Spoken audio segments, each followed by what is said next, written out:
Okay, so this is my creative agency's analysis presentation. This first slide is the list of agencies and campaigns I will be covering. The first one is the Humankind campaign done by the World Health Organization. It was mainly designed by Shepard Fairey. And then the next one I will be covering is the Color Lover campaign for the Millie Clothing company. It was done by Ann Walsh. And then the last campaign I will be covering is the Airy Real campaign that was done by Nicoletta Flaherty. So getting right into this, we're going to start with the Humankind campaign. The Humankind campaign was started just this year. It was built to raise awareness for Ukrainian refugees and the struggle that they're having in getting health care after the war in Ukraine started last January. Right here on the right, you can see the logo for the campaign as well as the logo for the World Health Organization. This campaign was mainly designed by Shepard Fairey. Shepard Fairey is a very well-known graphic designer and printmaker. He is most famous for the Obama Hope poster that he did, and he contributed many of his actual prints to this foundation as a donation. They're worth a lot of money, hundreds and thousands of dollars for these prints. This is the brand identity he designed. You've got this really bold, open typography in this very sans serif font. I love these cute little hearts in the D. It's very, I don't know, the only thing I can get from this, well, not the only thing, but the main thing I get from this is hope. Like, that's just the openness of the typography and the lightheartedness really pulls you into this design, and that is what I love about the way that he designed this identity.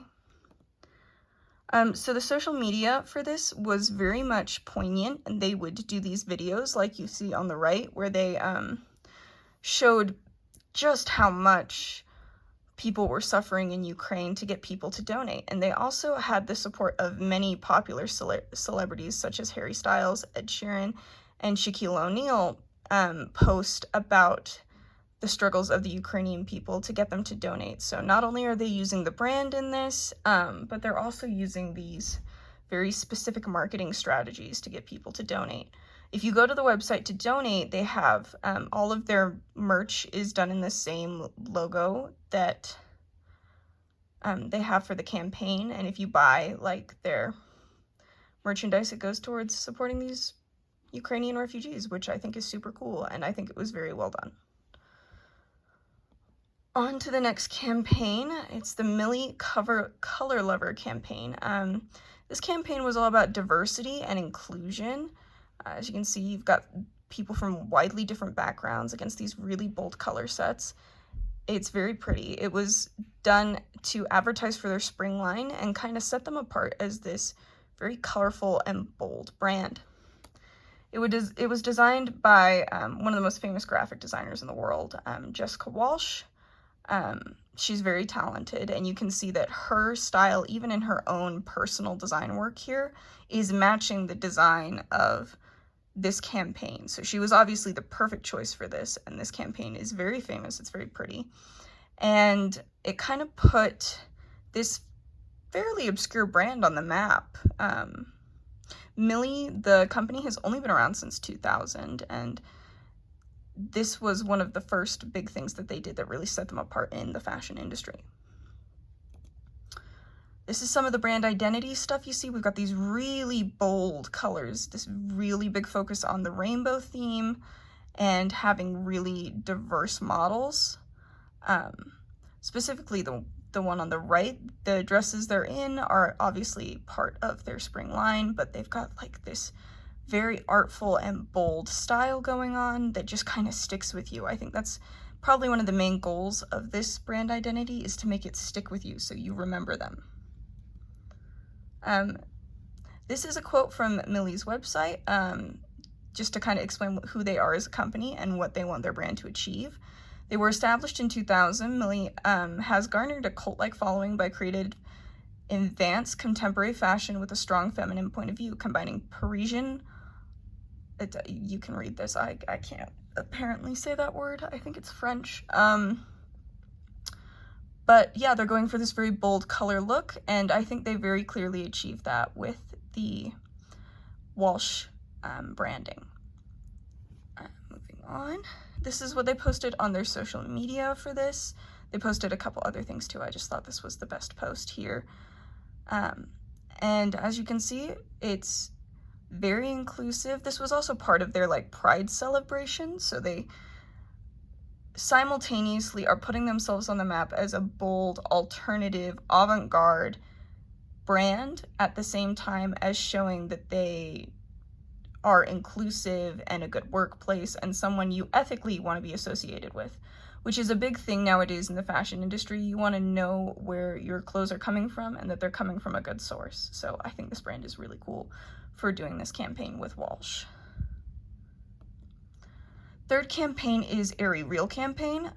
This was started to promote body positivity in women's loungewear. We all know that the industry of like Victoria's Secret really pushed some really body negative things in the early 2000s and was the reason many women in my generation struggled with eating disorders and body negativity. So Aerie was founded to kind of combat that as a company.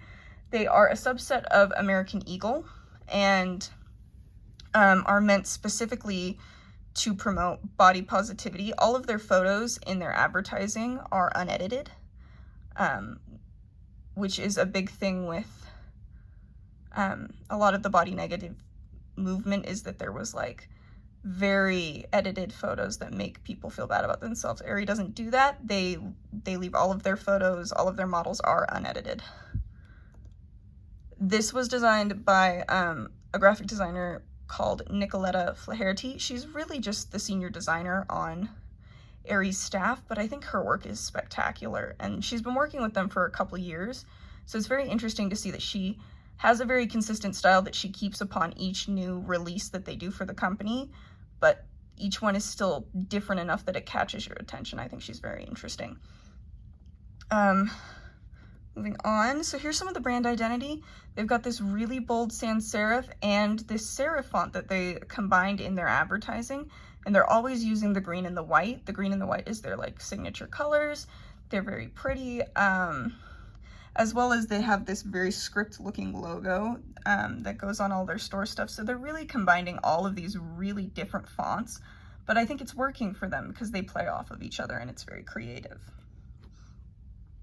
As for the social media, Aerie sponsors multiple influencers who talk about their stories and body positivity in order to get their brand out there. So like this person on the right. And their big thing is showing people who are just everyday people and showing that their brand is accessible to everybody.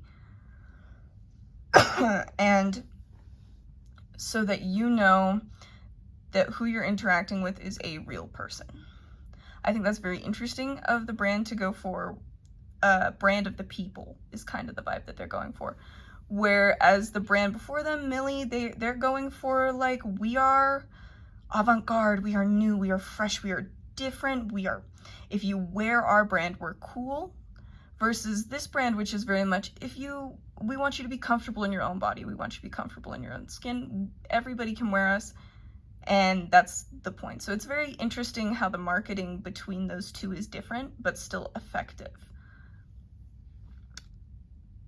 So that's kind of the end of my comparison with these. I just think it's interesting how many of these brands are all using this very bold sans serif typography like this on the left. And then Millie's bold colors come back up. I almost feel like the green in this picture is the same as Aerie's green, but the branding is so different.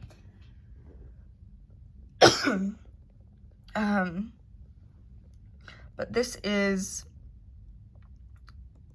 just kind of showing how you can do different things with a very similar original design. And I also love that all of these campaigns are about kind of making the world better. That's the end of my presentation. Thanks for watching.